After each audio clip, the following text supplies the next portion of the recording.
10,000 year ago AI machines ने इंसानों को इम्प्रिजन कर दिया था, जिसके बाद में अट्रेडिस जो कि आगे जाके एक इंपीरियम भी बने थे, उन्होंने इन मशीन्स के खिलाफ एक वॉर अनाउंस कर दी थी। ड्यून की स्टोरी तो कुछ कुछ ऐसी ही कहती है, लेकिन ये कंप्लीटली ट्रू नहीं है। कोई लेडी कमांडर थी जो कि हारकनिन थी, उन्होंने भी इस वॉर में पार्टिसिपेट किया था, बट अट्रेडिस ने अपनी आगे आने वाली जनरेशन को ये बात नहीं बताई थी और उनको कंप्लीट ट्रू नहीं बताया था। अगर आपको भी लग रहा है कि भाई ये ऐसा वैसा शो है, नहीं, this story was maintain the era of dune, जो कि अगर एपिक सिनेमा की लिस्ट निकाली जाए वर्ल्ड वाइड तो उसमें इस मूवी का नाम तो जरूरी होगा। इस शो को देखने के लिए आपको ड्यून का पार्ट 1 एंड पार्ट 2 देखने की कोई भी जरूरत नहीं है। यस मित्रों, इस चलचित्र को निहारने के लिए आपको रेत का टीला भाग 1 और रेत का टीला भाग 2 देखने की कोई भी आवश्यकता नहीं है, लेकिन कुछ चीजें हैं जो कि आपको डेफिनेटली पता होनी चाहिए। बेने जेसेरेट, अट्रेडिस, हारकोनिन, अराकिस, फ्रेमन, सैंडवर्म, ये सारी चीजें है क्या है? अगर इनकी व्याख्याओं के बिना आप अगर ये शो देखने जाओगे तो इट्स लाइक कि सीधा बाउंसर जाएगा। ड्यून की कहानी कुछ ऐसी है कि अभी ईयर चल रहा है 2024,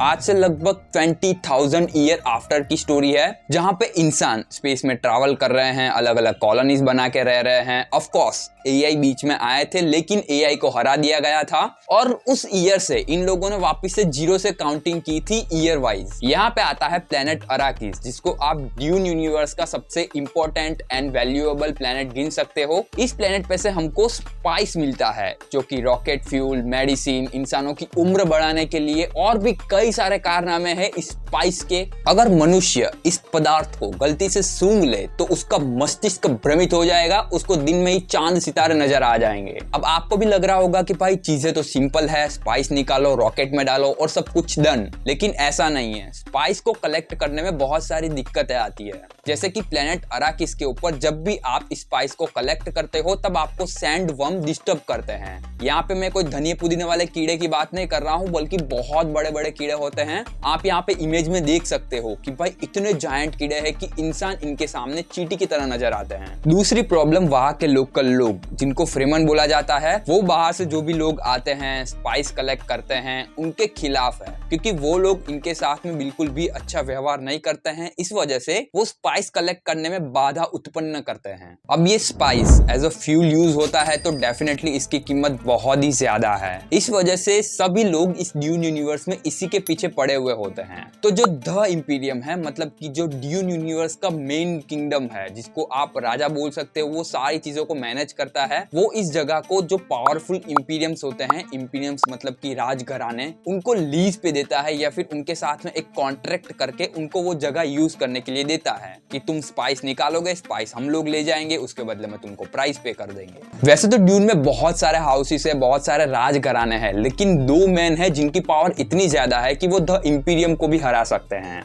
सबसे पहले हाउस अट्रेडिस और दूसरे द हारकोनिन। ये स्टोरी चल रही है आज से 20,000 ईयर आफ्टर की और मशीनों को हराने के बाद में 10,000 ईयर आफ्टर की। अगर आपको इस कहानी में और भी ज्यादा दिलचस्पी आ रही है देन आप ड्यून का पार्ट 1 एंड पार्ट 2 देख सकते हो। और अगर आपको देखना है कि इंसानों ने एआई को हराने के बाद में क्या क्या चीजें की, ये ड्यून यूनिवर्स कैसे एस्टेब्लिश हुआ, वो सारी कहानी इस ड्यून प्रोपेसी सीरीज में दिखाई हुई है। अब ये बेने जेसेरेट कौन है? तो ये राजा को सलाह देने का काम करती है as a truth sayer, good wisher, शुभ चिंतक, सलाहकार। ये सारी चीजों का उच्चारण आप कर सकते हो। इनके पास कौन कौन सी पावर होती है? तो ये किसी का भी झूठ पकड़ सकती है, टाइम आने पे कॉम्बैट फाइट भी कर सकती है और भी बहुत सारी स्किल्स होती है इनके पास में। इनकी कम्युनिटी है, उनका एक ही मिशन है कि क्विजात हदराज को पैदा करना, जो कि एक परफेक्ट मैन अलाइव होगा। अब ये राजा की घरवाली भी हो सकती है और अगर घरवाली है तो ये बाहर वाली ये सलाहकार हो सकती है। इस शो में आपको बेने जेसेरेट के बारे में विस्तार पूर्वक बताया जाएगा।